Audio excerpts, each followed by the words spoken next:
Well, let's get straight to it. Let's bring in the 45th President of the United States, Donald Trump. Mr. President, thank you so much for joining Fox and Friends Weekend. Well, thank you. It's an honor. And we have a lot of problems in this country, but it's an honor to be with you. Well, we're grateful to have you, sir. Well, let's start with the headline we've had all morning long.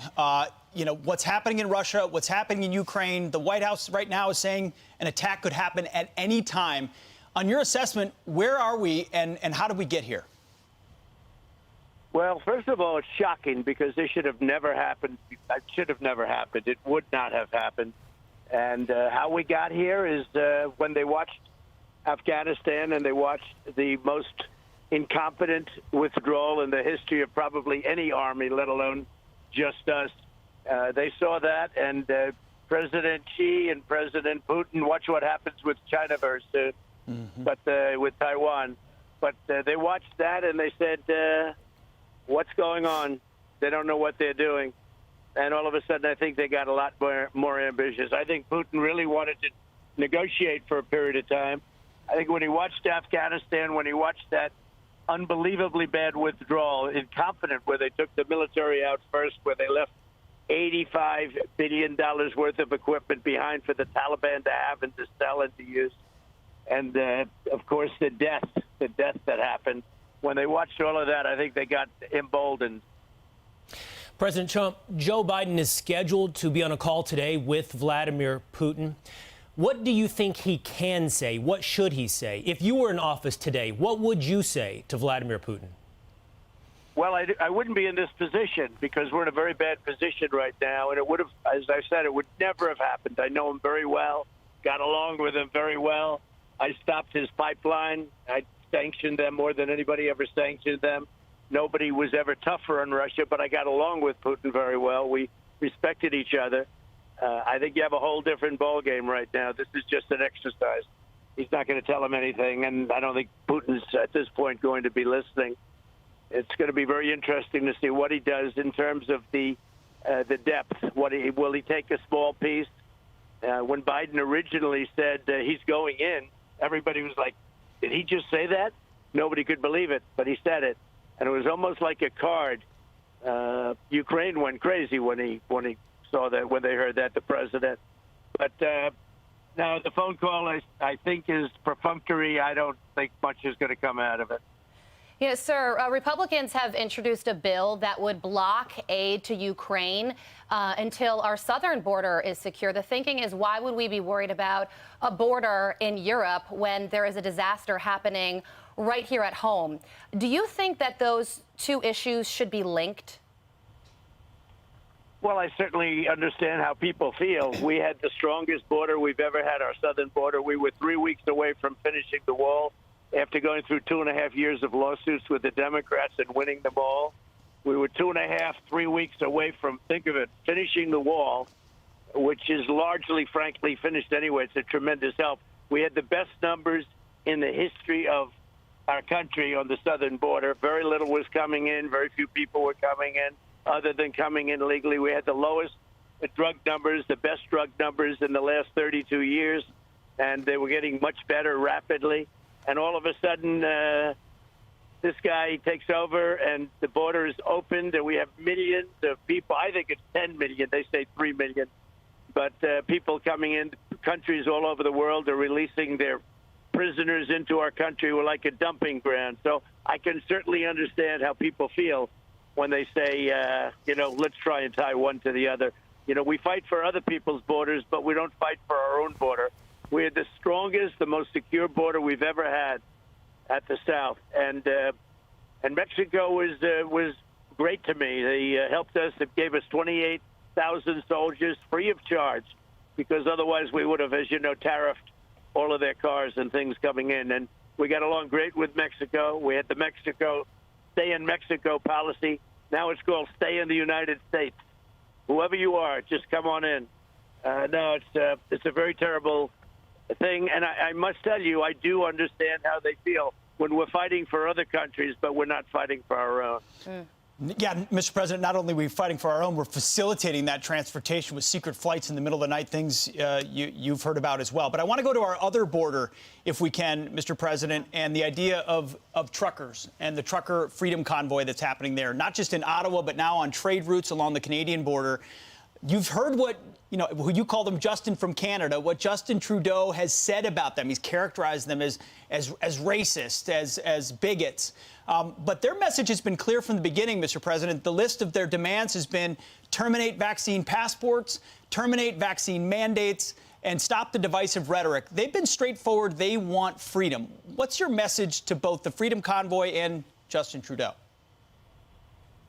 People all over the world are watching, and they have respect for what they're doing. They're tired of being pushed around by incompetent people, being told what to do, being forced with the mandates. The mandates should have not happened. I mean, I'm very proud of Warp Speed. Everybody has given us credit. Nobody thought it was possible to do what we did. And that includes therapeutics, by the way, Regeneron and the various therapeutics that work so well. But what we did with Warp Speed was great. But the mandates are very, very bad, very, very bad. And I think there's a lot of respect for what they're doing. I see they have Trump signs all over the place, and I'm proud that they do. But that's what happens. You can push people so far. And our country is a tinderbox, too. Don't kid yourself. And there are plenty of our country up there right now, folks. When you look at what's happening, in Canada, our country, I think, is far more of a tinderbox than Canada. President Trump, we're watching blue states begin the process of loosening restrictions across the country. In my one chance to interview in the past, President Trump, I asked you about Dr. Fauci. You were at the front end on so many things. As we panicked as a nation, you talked about balancing the shutdowns against our economy. And I asked you at that time about Dr. Fauci and the way the public viewed him. And you were beginning at that time to express some skepticism. I'm curious, and I'm not trying to give you the answer ahead of time, but I'm curious if you look back on the past 2 years, some of which was under your watch, when it comes to COVID, what would you have done? What would you do differently if put in the same position? With perfect hindsight, what, if anything, would you do differently? Well, we haven't been given credit, but we're starting to get credit. Warp Speed was phenomenal. I closed up the country to China. I closed up the country to Europe. That was incredible. And I filled the shelves. I filled up the cupboards of the states, which they were unable to do themselves. You had some very competent governors, and you had some very incompetent governors. But, I went around with the cupboards were bare, and they were. As far as Fauci, and that was a big thing, the ventilators and all of the equipment and all of the things that we were able to get, from goggles to clothing and the plastics, and we did an amazing job. Got no credit for it, but everything is stocked, and right now the whole country is stocked for something like this. The country, and this is long before I got there, was not prepared. Fauci, however, was not a big factor with me. He is a big factor now because Biden chose to make him such, but he was not a big factor with me. He said he didn't want to close to, as you know very strongly, because we talked about this, he didn't want to close up to China, which was heavily infected. He didn't want to close up to Europe, which was heavily infected. 4 months later, he said that President Trump made a great decision and saved perhaps hundreds of thousands of lives, because I was really a single vote. I had 21 people in a room, and none of them wanted to close it down, but I did because I saw what was happening in China and in Europe. Fauci did not play as big a role with me. He played actually a pretty light role. And if you also noticed, oftentimes when he would say something, I'd do the opposite, which tended to be pretty good. He came out against masks, and then he became a radical masker. He was a radical, wherefore if you could.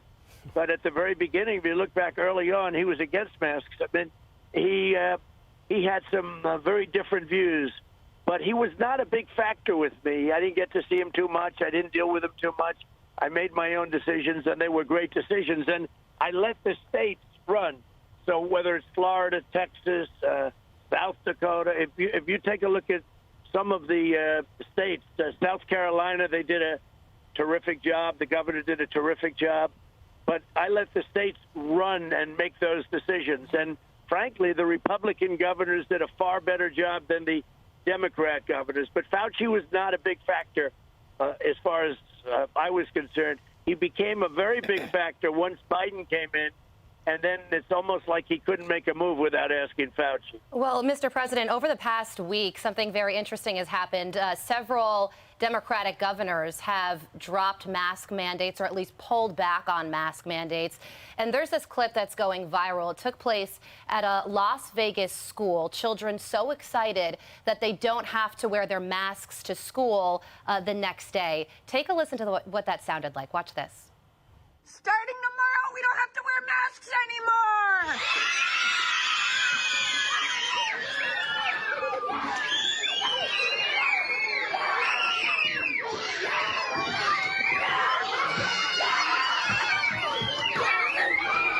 You know, I think that would put a smile on anybody's face, but juxtapose that to what President Biden said about easing mask restrictions. He said it's premature. The CDC also said that now is not the time.